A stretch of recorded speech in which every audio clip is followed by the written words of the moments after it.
This road belongs to Prairie Ridge Estates. You need to move your truck. No. This road belongs to my family. Has since 1961. Cute story. Do you have a survey stamped this decade, or are we still doing folklore? I have a deed.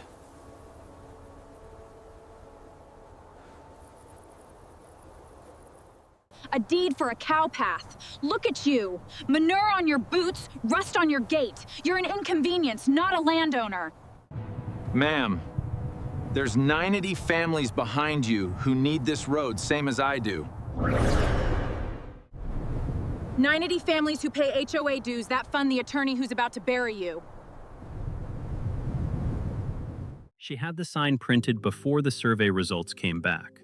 That's the part that still gets me. Not the lie itself, but how confident she was that she'd never have to prove it. My father was in the truck the whole time, watching a woman half his age point her finger at me like I was standing on somebody else's dirt. But here's what Vanessa Cole never checked. Not the original deed. Not the water rights filed in 1961. Not the 11-page survey report sitting in a fireproof box 40 feet from where she was standing, pointing at my fence like it was hers to move. That's where this story really begins. My grandfather, Walter Bannister, bought 840 acres of high desert range in Larkspur County, Wyoming in the spring of 1958. He paid $11,000, cash, money he'd saved running cattle for another man for 18 years. And he signed the deed at the county courthouse in Larkspur with a fountain pen he kept in his shirt pocket until the day he died. The land ran from Cottonwood Creek up through a stand of lodgepole pine to a ridge locals called Antler Bench, because in October the elk came down off the timber and lined up along it like they were waiting their turn. It was rough country, rock outcrops that broke plow blades, winters that dropped to 20 below and stayed there for a week at a time. Walt didn't care. He wanted ground nobody else wanted badly enough to fight him for. In 1961, he graded a road himself. Not a construction crew, not a contractor. Walt and 2 hired hands in a second-hand Caterpillar D4 he'd bought at an equipment auction in Casper. It took most of a summer. He cut a route from the county highway, up through a natural saddle in the hills, down along the creek to what would become the ranch headquarters. He called it Bannister Trail Road, and he filed it that way with the county. 1.4 miles, gravel base, culverts poured at every low crossing so spring runoff wouldn't wash it out. He filed the deed with a legal description that ran the road entirely within his own property boundary, recorded it in the Larkspur County Clerk's office, Book 44, page 212, and the language was plain. The road, together with the 840 acres it served, belonged to the Bannister family, its heirs and assigns, forever. No easement granted to any other party, none. Walt didn't stop at the road. In 1963, he drilled a well by hand crank rig 210 feet down to hit water sweet enough that the county extension office later used it as a benchmark sample for the whole valley. He strung 11 miles of 4-wire fence himself over 6 years, splitting his own cedar posts from timber he cut on the ridge. And he kept a ledger, I still have it, noting every post, every staple, every day he lost to weather, in handwriting so small and even it looks typeset. He ran the ranch through 2 droughts, a blizzard in '78 that killed 40 head in a single night, and a decade of cattle prices so low other outfits folded around him one by one. He never took a loan he couldn't pay off within a season. He used to tell my father that a man who owes the bank doesn't own his own decisions anymore, and Walt Bannister intended to own every decision he ever made until the day he didn't wake up to make another one, which is exactly how it happened, in his own bed in January of 1994, 3 days after checking fence line on Antler Bench in a snowstorm because he didn't trust anyone else to read the drifts right. I grew up on that ground, learned to ride before I learned to read a stop sign. My father, Hank Bannister, took over the operation from Walt in 1979 and ran it the same way. 400 head of cattle, a hay operation on the creek bottom, and a road that never saw more than a feed truck, a vet's pickup, or the occasional game warden checking elk tags in the fall. I came back to the ranch full-time at 22, after 2 years at the University of Wyoming studying range management, because my father's hands had started shaking in a way that had nothing to do with cold weather. Parkinson's doesn't announce itself. It just quietly takes small things first.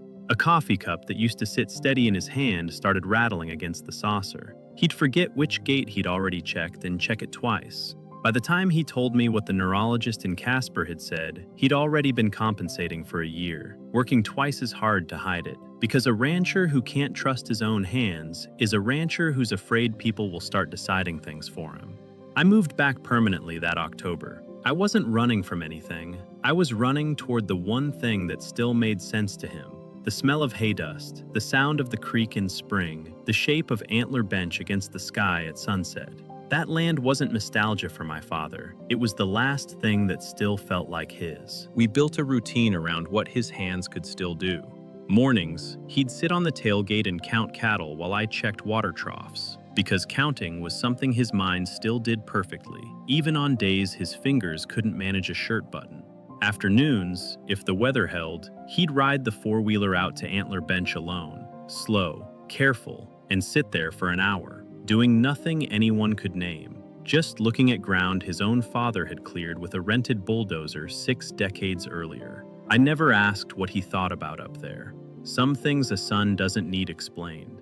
I just made sure the road stayed clear enough for him to get there and back before dark, because that hour on the bench had become, without either of us ever saying so out loud, the steadiest part of his week, and the one thing on this earth I was not going to let anyone take from him over a paperwork technicality invented by a woman in a red blazer. In 2019, a name showed up on the county plat records that none of us recognized: Cole Development Group, out of Denver.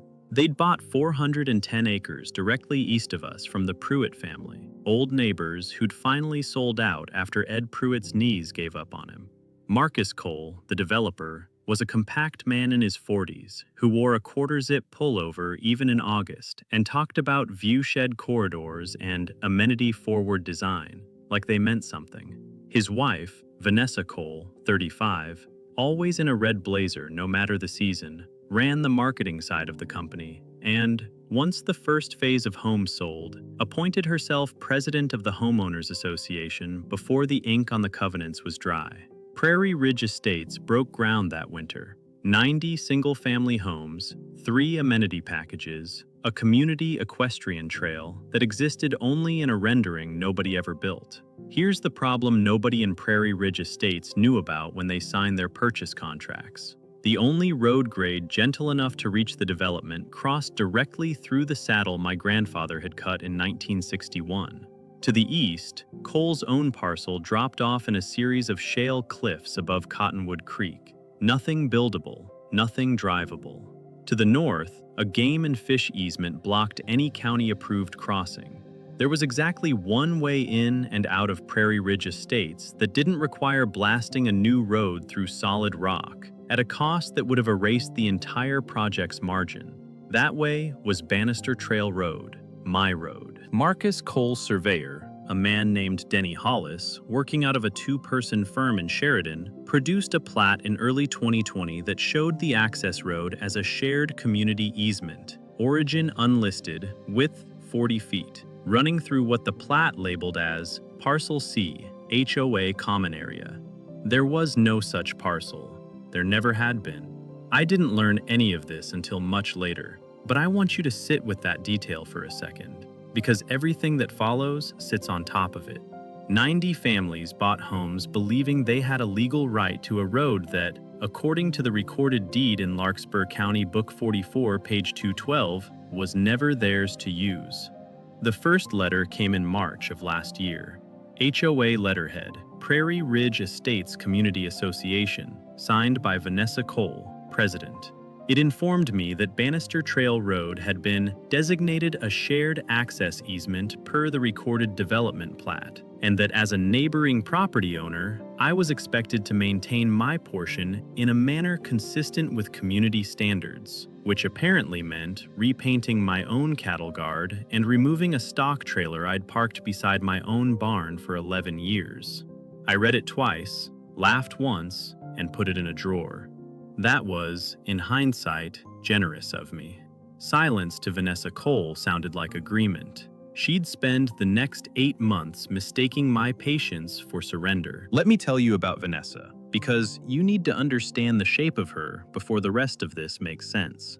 She fined a homeowner $400 for a basketball hoop positioned 11 inches outside an approved zone marked on a site plan nobody remembered signing. She sent a violation notice to a widow in Phase 2 for a wind chime that created auditory disruption inconsistent with community tranquility standards.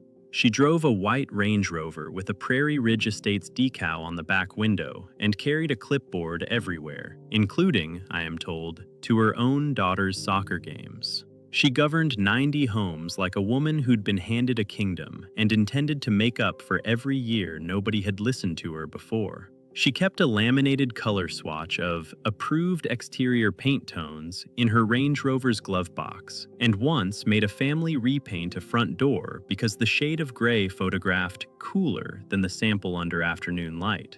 She ran board meetings with a gavel ordered off the internet, still smelling faintly of the cardboard box it shipped in, and banged it on a folding table hard enough that homeowners in the front row flinched. Her emails to the board were always time-stamped after 11 at night, always copied to herself, always ending with the same sign-off. Respectfully, but firmly, Vanessa Cole, President. As though the capital letters were doing work her actual authority couldn't. 2 weeks after the letter, a sign went up.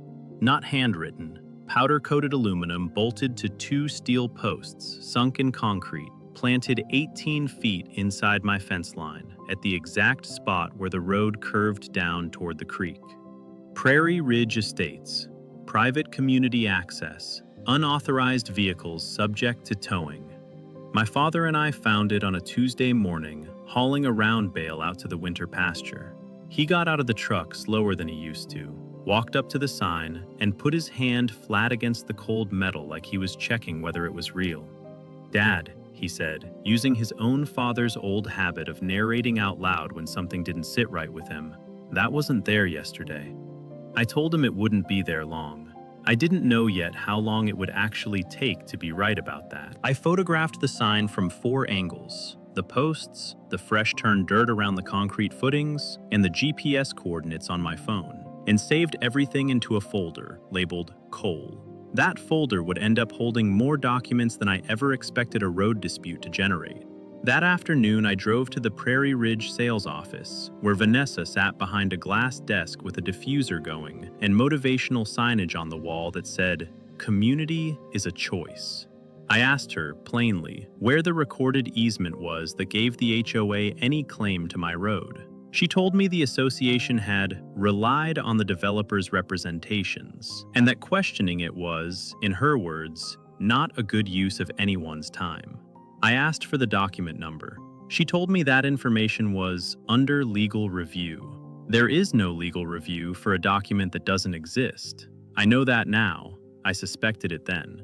I went home and opened my grandfather's fireproof box, the same olive green steel case he'd bought from an army surplus store in Casper in the 1970s. Inside, under a stack of grazing permits and a rubber-banded bundle of canceled checks going back to Eisenhower's second term, was the original 1961 deed. Book 44, page 212. The legal description, in Walt's own careful surveyor's hand where he'd annotated the margin decades ago, ran the road's full length inside Bannister property. No easement carved out, no shared designation, nothing. My grandfather built roads the way he built fences, to outlast arguments he hadn't had yet. In Wyoming, placing a sign or structure asserting ownership over land you don't hold record title to is called a cloud on title, and it entitles the actual owner to sue for removal, damages, and, in some cases, attorney's fees. I didn't sue. Not yet. My grandfather used to say patience was the only tool a rancher had that a bank couldn't repossess. I let the sign stand. Every morning I drove past it hauling feed. I photographed it again, dated, time-stamped. Another entry in a case I hadn't filed but was quietly building brick by brick, the same way Walt had built that road. Slow, deliberate, no wasted motion. April brought the speed bumps, 3 of them, unpermitted. poured directly across the road at the narrowest point of the saddle, installed by a paving crew Vanessa hired without any county road department approval. My hay truck, an 18-wheeler running square bales down to a buyer in Buffalo twice a month, couldn't clear them without dragging its undercarriage. I called the driver and told him to take the long county route instead, an extra 41 miles round trip at roughly $90 in fuel and time per run. Small numbers next to what was coming, but numbers I logged anyway, because by then I understood that every dollar Vanessa Cole cost me on my own property was a dollar that would eventually belong in a courtroom exhibit. Then came the HOA dues invoice, a genuine one, mailed to me, a man who owned no home in Prairie Ridge Estates and had never signed a single covenant. $220 a year, listed as a shared road maintenance assessment, with a line at the bottom noting that non-payment may result in a lien filed against the associated property. I called the number on the letterhead.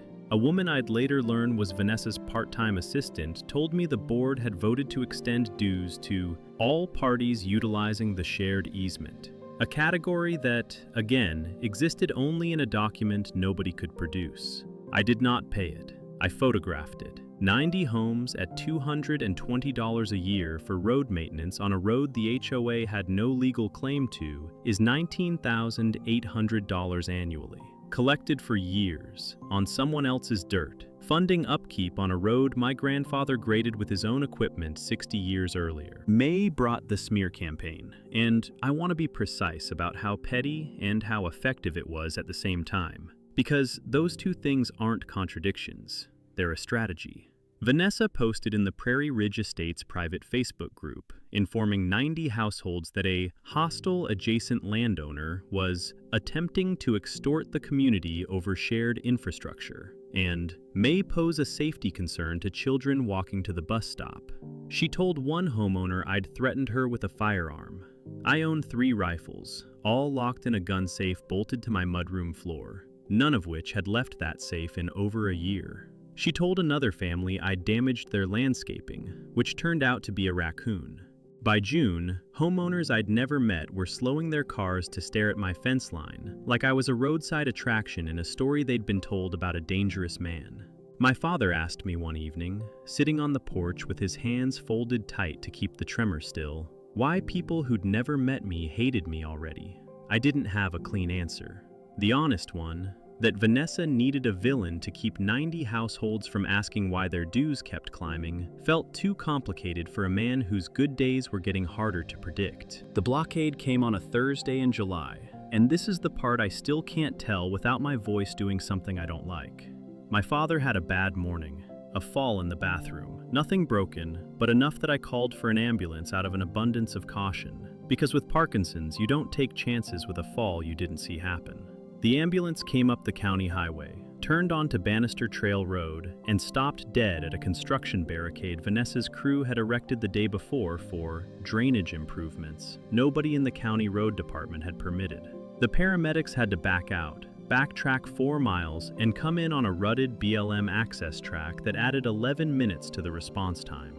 11 minutes is nothing until it's your father lying on a bathroom floor looking up at you, confused about why the ceiling looks unfamiliar. He was fine. He was fine, and I want to say that clearly because I don't want to build drama out of something that resolved safely.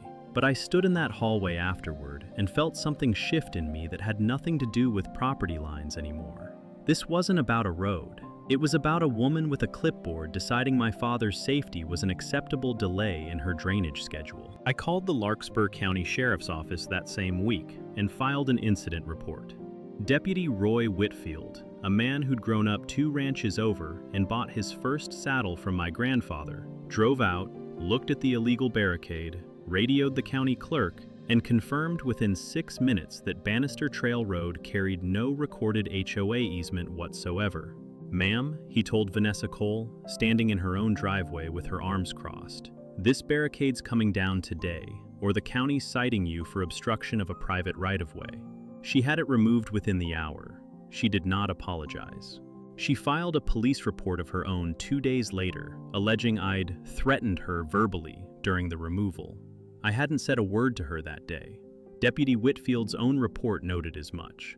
The false report went nowhere, but I want you to notice the pattern, because it matters later. Every single time Vanessa Cole was caught, her response was never to reconsider.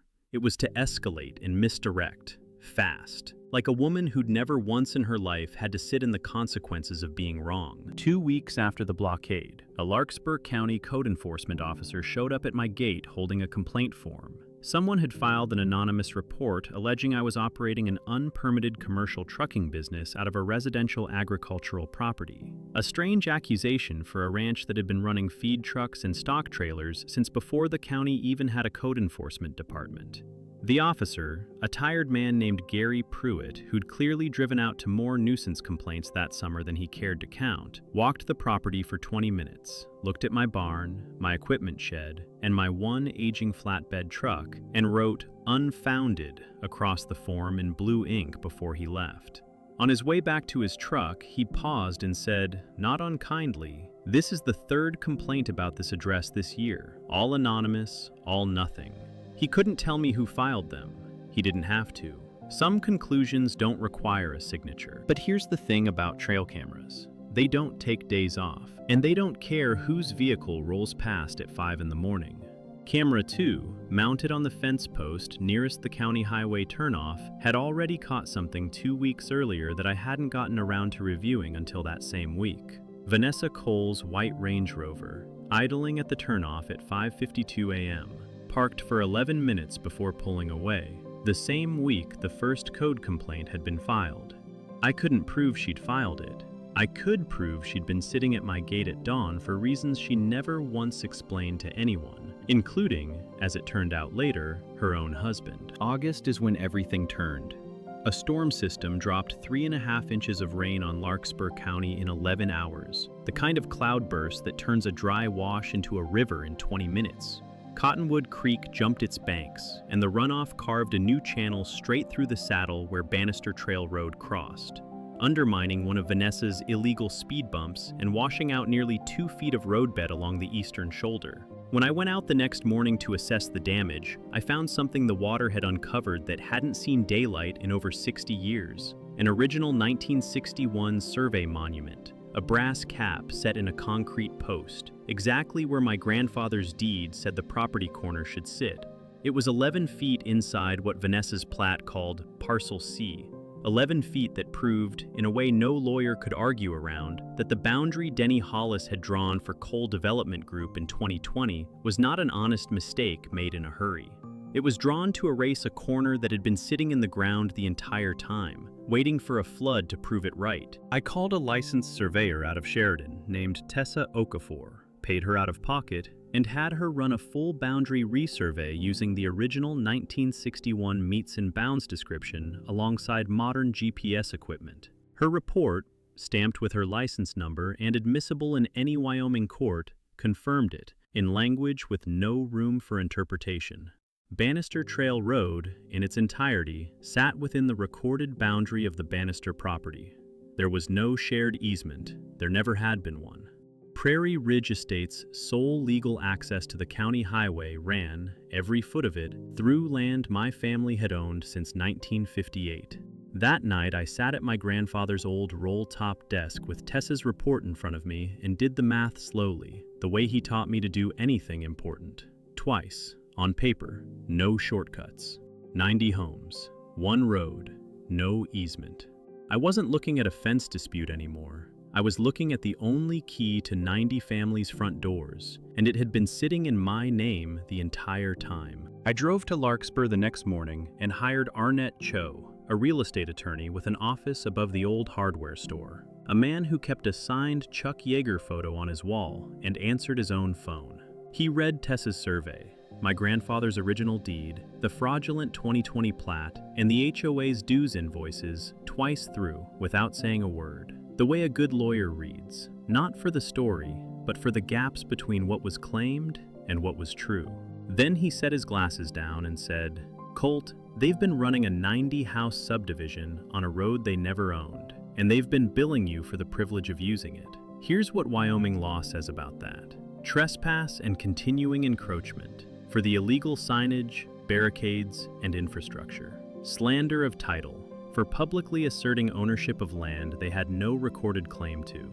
And if Denny Hollis's 2020 plat was drawn to conceal a known boundary discrepancy, which Tessa's discovery of a deliberately unaddressed 1961 monument strongly suggested, that opens a fraud claim against Cole Development Group itself, the kind that can pull in punitive damages, because Wyoming courts take a dim view of professionals who falsify survey work to protect a sale. We built the case in 4 parts.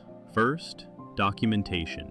Tessa's stamped resurvey, my grandfather's original deed, 61 years of tax records showing the Bannister family paying property tax on the full road corridor. Every single year Prairie Ridge Estates existed, only as a rendering in Marcus Cole's sales brochure. Second, surveillance. I installed 4 trail cameras along the road, at the sign, at the speed bumps, at the road's entrance off the county highway, and at my own gate. Motion activated, time-stamped, weatherproof to 20 below.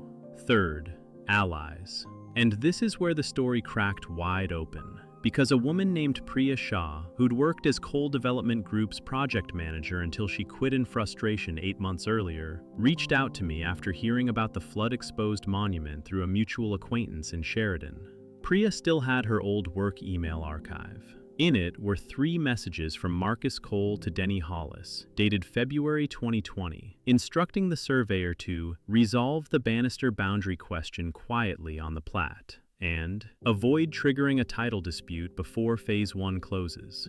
Marcus Cole had known. He had known before a single home sold, and he had chosen 90 buyers' ignorance over one honest conversation with me. Priya wasn't the only one willing to talk once word got around that someone was finally asking the right questions. A title insurance underwriter in Cheyenne, a woman named Delphine Marsh, who'd processed 11 of the 90 closings for Prairie Ridge Estates, agreed to speak with Arnett off the record after Priya put us in touch.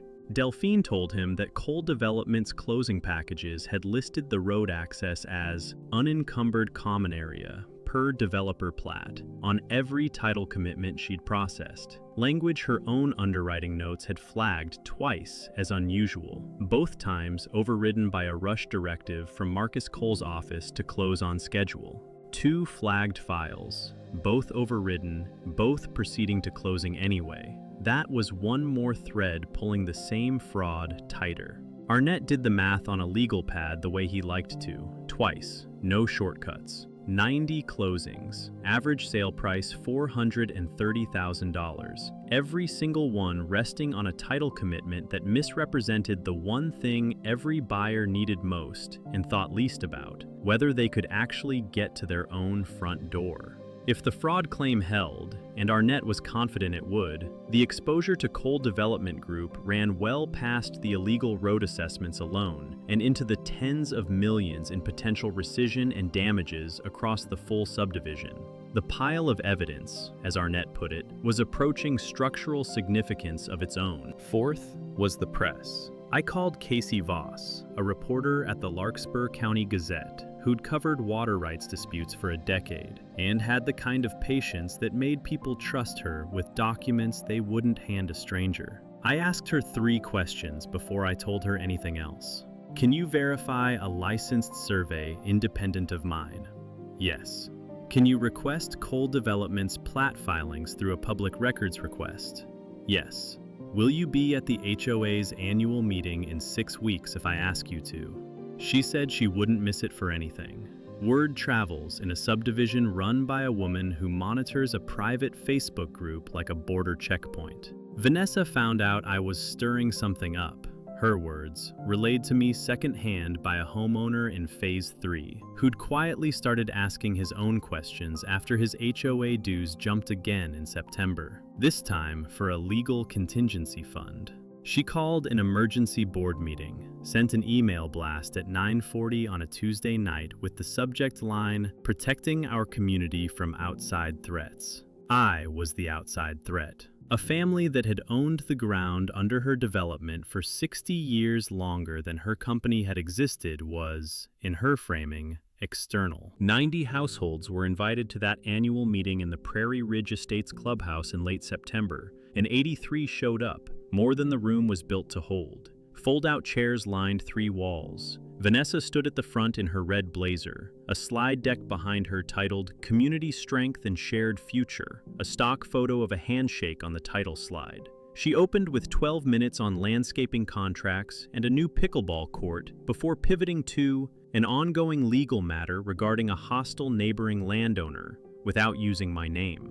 Everyone in that room already knew whose name she meant. I walked in through the side door, with Arnett Cho on my right, his legal folder under his arm, Priya Shah on my left, holding a printed copy of 3 emails that would end Marcus Cole's evening, and Casey Voss trailing behind with a press badge and a notebook already open. Deputy Roy Whitfield stood near the exit, there at my request, not to arrest anyone yet, just to make sure the meeting stayed a meeting. Vanessa's slide clicker froze mid-click when she saw us. She recovered fast, she always did, smoothed her blazer, and said the board would allow a brief comment period, since, as Arnett pointed out with a small smile, she'd written that rule into the bylaws herself. I walked to the front and set 6 printed slides on the projector, one at a time, and let each one sit in silence before moving to the next.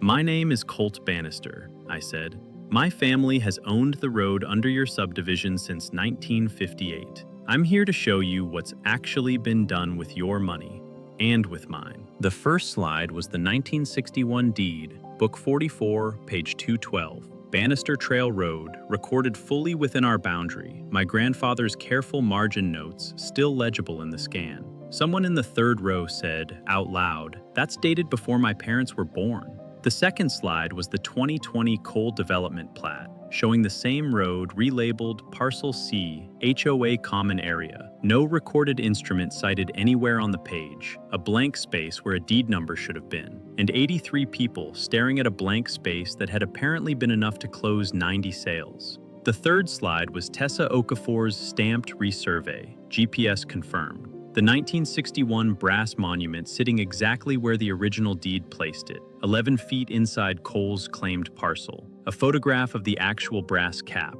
muddy, 60 years old, still legible. The fourth slide was the title underwriting notes from Delphine Marsh's file, the 2 flagged closings, both overridden on Marcus Cole's direct instruction. The fifth slide was the 3 internal emails from Marcus Cole to Denny Hollis, dated February 2020, instructing the surveyor to resolve the boundary question quietly before Phase 1 closed. Marcus's own name in the from field, 4 feet wide on the clubhouse wall.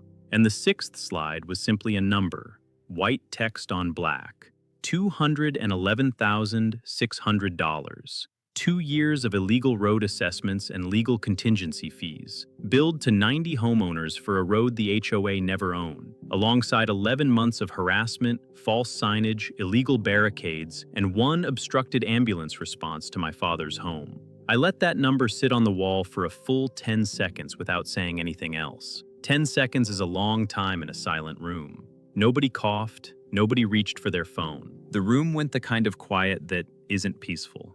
Somebody in the back row said, out loud, "Wait, we don't own the road." Vanessa stood up, chairs scraping behind her, and said, "This is a fabrication. Marcus, tell them." Every head in that clubhouse turned to her husband, sitting in the front row in his quarter-zip pullover, looking at a slide showing his own handwriting projected 4 feet wide on the wall behind his wife. He looked at the screen, he looked at Vanessa, he looked at his shoes. He said nothing, not one word, because there was nothing left to say that his own email hadn't already said for him. Deputy Whitfield stepped forward from the back of the room, and the meeting ended the way these things end when the paperwork's already been prepared and there's no rush left in it. He didn't arrest anyone that night. That would come 2 weeks later, once the county attorney reviewed Priya's emails and Tessa's survey and opened a formal fraud investigation into Cole Development Group's platting practices. But he did hand Vanessa Cole a formal notice on behalf of the county that Bannister Trail Road was confirmed private property, effective immediately, and that any further unauthorized signage, construction, or obstruction on it would be treated as criminal trespass, not a homeowners association matter. The Larkspur County Gazette ran Casey Voss's story 2 days later under the headline, 90 Homes, 1 Road, No Deed. Prairie Ridge Estates built on a boundary that wasn't theirs. It became the paper's most read story of the year within a week. The county attorney's office charged Marcus Cole and Denny Hollis with falsifying a land survey and obstruction of a public records investigation, both felonies under Wyoming law, given the scale of the fraud. 90 separate real estate transactions closed on the strength of a plat both men knew misrepresented a legal boundary. Vanessa Cole was never criminally charged herself, but the 90 homeowners she'd governed for 2 years, the same ones she'd told I was dangerous and litigious, filed a joint civil suit against Cole Development Group for fraud in the inducement, seeking the return of every dollar in illegal road assessments, plus damages for a home purchase built on a lie about their own access rights. The civil case took 5 months to resolve, most of it document discovery, Delphine Marsh's underwriting file, Priya Shah's email archive, Tessa Okafor's stamped survey, and a deposition of Denny Hollis that Arnett later told me was the fastest capitulation he'd seen in 18 years of practicing property law. Because a surveyor with his own signature on a fraudulent instrument doesn't have many places left to stand once a judge starts asking direct questions under oath. Judge Miriam Castellano heard the consolidated case in the Larkspur County Courthouse, the same building where my grandfather had signed his original deed 64 years earlier. She reviewed the 1961 deed, the 2020 plat, the resurvey, the emails, and the underwriting notes over 3 separate hearings, and she didn't rush any of it. In her final order, she confirmed my family's clear title to the road in full, voided the fraudulent plat designation, and ordered Cole Development Group to refund every dollar of the illegal road assessments to all 90 homeowners, plus statutory interest. She found the falsification knowing and deliberate on the part of both Marcus Cole and Denny Hollis, which under Wyoming law opened the door to punitive damages on top of the refund, a figure the parties ultimately settled rather than let a jury decide. Denny Hollis lost his surveying license inside of a year. Marcus Cole's development company folded 2 projects short of finishing its planned 3rd phase, and the Range Rover with the Prairie Ridge Estates decal disappeared from the neighborhood sometime that winter. Nobody I know ever confirmed where it went. Some departures don't need an explanation. Here's the thing about leverage like mine. I never wanted to lock 90 families out of their own homes, and I want to be honest that I could have. Arnett Cho drew up a formal, permanent access easement, negotiated on my terms, properly recorded this time, with a real width, real maintenance obligation split fairly, and a modest annual fee paid not to an HOA slush fund, but into a county-monitored road maintenance account. I signed it in November, once the fraud investigation was moving forward on its own, and I no longer needed leverage to force honesty out of anyone. The homeowners of Prairie Ridge Estates got permanent, legal access to their own homes for the first time since they'd moved in.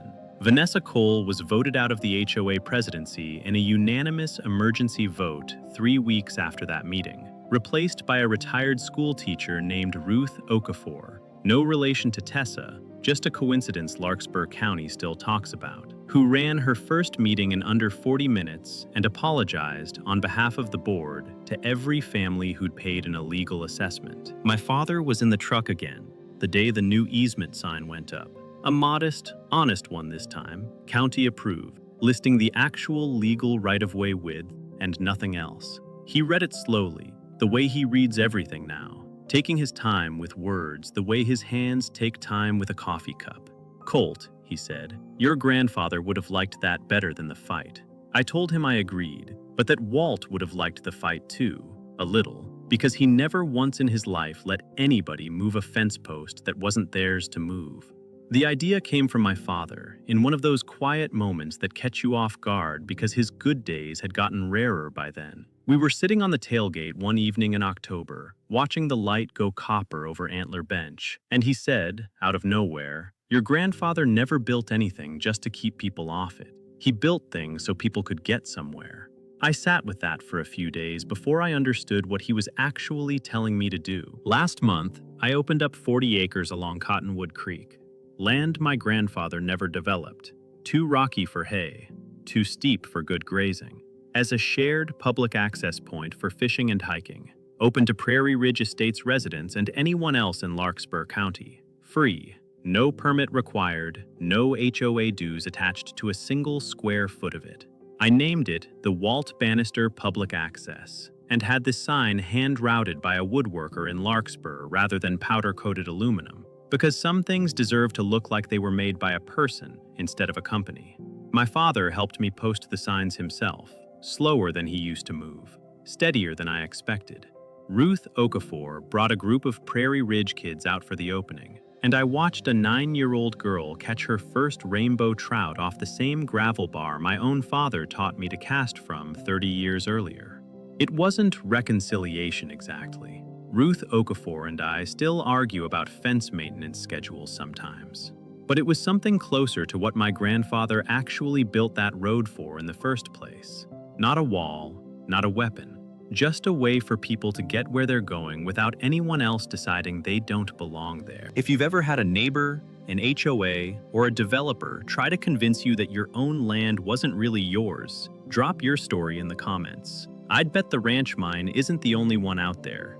And next week, a widow in Colorado gets billed $11,000 for a shed her own late husband built 40 years before the HOA even existed. Hit subscribe. I'll see you then.